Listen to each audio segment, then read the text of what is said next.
Jake Paul just made the biggest mistake of his career. Gervonta Tank Davis looks scary in new training footage, faster, stronger, and more dangerous than ever.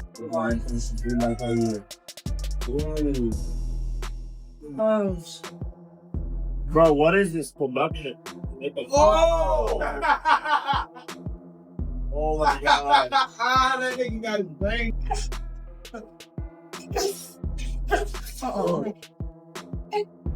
And the thing that I really appreciate about Tank is he's a dog. That kind of that what he just said. You can put them earmuffs up and go at it. He kind of will assess you as well, and whatever he needs to do, he'll do it. When Jake Paul has finally reacted to the new viral sparring footage of Gervonta Tank Davis, and his response has everyone talking. The clips show Davis looking sharper, faster, and more explosive than ever as he prepares for his next fight. Fans can't stop buzzing, wondering if Tank is entering his absolute prime. His power, precision, and intensity have people convinced he's taking his training to a whole new level. And Jake Paul definitely noticed that.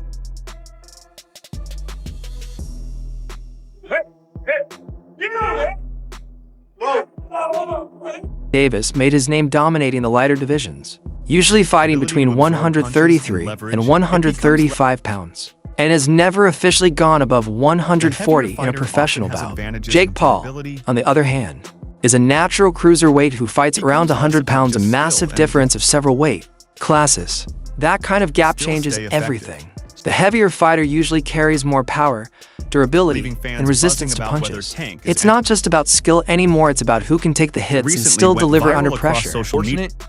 Is the idea that Jake Paul might actually fight Gervonta Tank Davis. This can't be real. When it came up a couple of months ago, I was like, you know what? I'm not even gonna cover this because there's no way it's real. There's no way they're really gonna do that because it makes no sense. Why would you do that for him? Outside of it, like, okay, you can look at it like an exhibition, which it will be, and we'll take a look at some of the rule set for it. But Gervonta Davis is one of, if not the best, biggest names at 135 pounds, and is an active in his prime fighter. I don't want to hear the similar to Floyd and Logan thing, because at that point, Floyd was retired. Floyd had done all he needed to do in the sport. Tank is still in his prime, still has multiple high-level opponents that he needs to fight. And you can say, oh, you know, the Jake would be a one-off. Side quest. That's fine, but that just tells me that Tank doesn't care about being a high-level champion in the sport anymore. Carmel Mouton recently reflected on a sparring session with Davis when Tank was only about 15 or 16 years old. He admitted he was nervous at first, but the session quickly turned into a chess match. It wasn't just about power, it was about timing, rhythm, and countering. Mouton said Davis didn't go all out trying to knock him out. Instead, they tested each other's angles and reactions. He remembered Tank's strength clearly, but said their skill exchange was what stood out most. It was a fun, competitive learning experience that helped shape him as a fighter. What was it like when you sparred him? I know you sparred Tank early on. Yeah. What was that experience like? Like, replay that experience for me. Like, you coming out of it, what was your thought? Yeah, I was nervous at first. I think I was 15 at the time we sparred, so he wasn't really like trying to knock me out or nothing like that, but we was going like, he was using the speed on me. Like, we was both like going speed for speed, and it was great. It was like a chess match. Did you understand in that moment like why he is who he is? Yeah, I seen why he's able to beat these guys. Then I also seen why I'm so like I got all this hype around me too. Sean Porter recently defended Gervonta Davis's choice to face Jake Paul, saying critics are missing the real point. Porter explained that this fight isn't only about proving greatness, it's about securing long-term financial stability for Davis and his family. Because it's an exhibition, the rules and safety measures reduce risk, and the main goal is entertainment. Porter reminded fans that boxing careers are short, and fighters need to make the most of big opportunities. From his view, Tank isn't selling out, he's making smart business moves while still giving fans a massive show. They're trying to make it safer and, you know, all those sorts of things, but there's still this pureness to boxing that really doesn't exist in sports anymore, but it's still there with boxing. I think that's why people have such a problem with this kind of move from Tank Davis. Is it more the heart? How do you guys feel being boxers?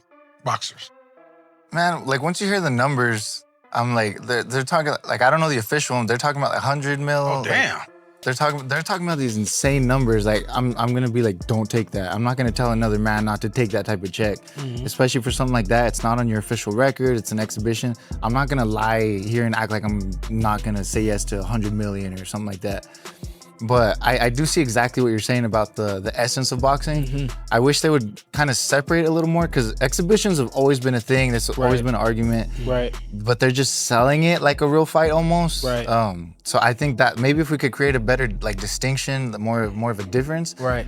there might be less hate on it. But at the end of the day, man, I'm not gonna tell Tank not to take that fight. And I said this last year. I said, create a influencer title. And let those guys fight over there in the influencer world. They can live the world and the life of I'm a world champion without having to do something like this. Now, the issue for this that I have is you have a legitimate 135-pound champion fighter getting in the ring with a 190-pound guy, whatever it is that Jake Paul is at. So now we already let's really answer this thing. Still, many people believe this matchup is more spectacle than sport. The huge size difference makes it hard to see as a truly fair fight. Even the promoters seem to know that adding safety measures like a 195-pound catchweight, bigger gloves, and exhibition status, for them, this isn't about weight alone.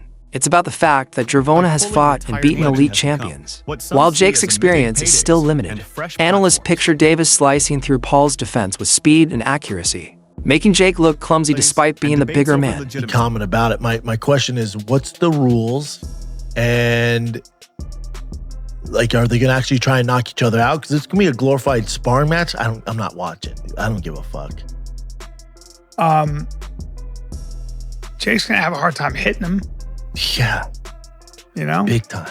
Gervonta's so fast and skilled. Gervonta's gonna eat his. I thought guts. Jake was gonna fight Anthony Joshua. That seemed. No, that was actually getting. That is sounded the more craziest idea I've ever Yeah. heard. Jake Paul trying to fight Anthony Joshua is, crazy. Not a sanctioned professional bout. This means the fight will not count towards either fighter's professional records. So it's still being finalized. Yeah, I don't like that. I don't like that. What is so behind the scenes? You think there are things like, hey, we Yes. don't punch Yeah. each other in the jaw? Yep. Or don't go. We can punch in the face, but don't go for broke. Like, don't knock me out. Really? It's an exhibition. That's so not they very can get away interesting with to it. me. No. Until I find the rule sets, but when I hear exhibition, I'm like, okay. Jake is bodied up, man. He's big. Yeah, Probably has 100 pounds on Gervonta. maybe. I'd say Gervonta probably walks at 150. He's so small. He's so small. I mean, he's really small. Bring up Gervonta Davis next to Floyd Mayweather, because I've seen Floyd in person and he's tiny. You've seen Floyd in person? I've worked with Gervonta and Floyd. Tiny. Well, Floyd likely has shoes on there. Oh, dude, he's so small. He's tiny, guys. Yeah. And he's so small. Wow.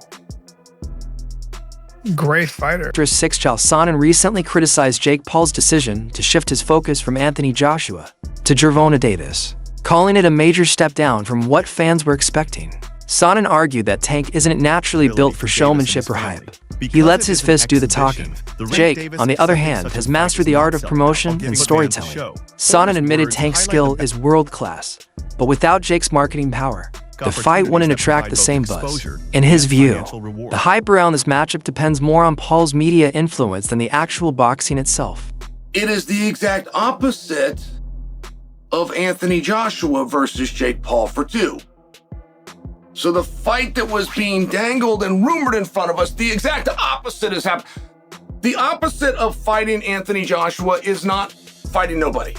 The opposite of fighting Anthony Joshua is fighting Tank Davis. Okay, so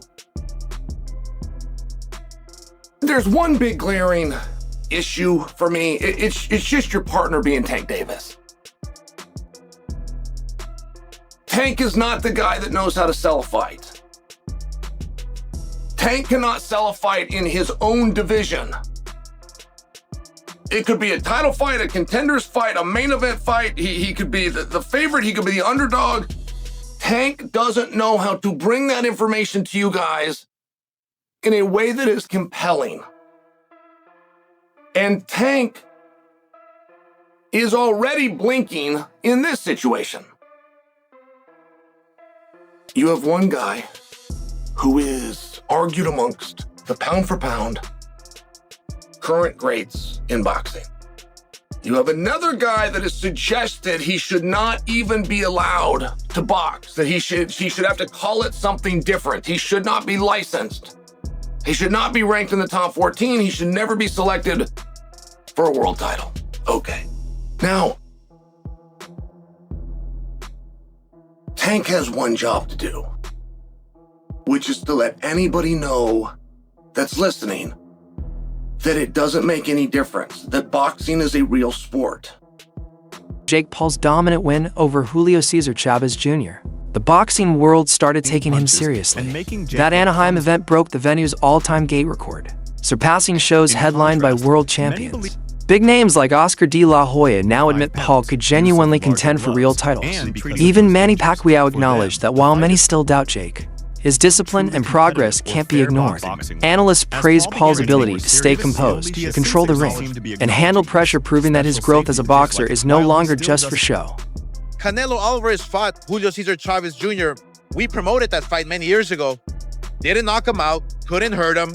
So imagine if Jake Paul can hurt or even wobble Chavez Jr. It's something that Canelo didn't do or couldn't do. So Jake Paul, Julio Cesar Chavez Jr., it's a real fight.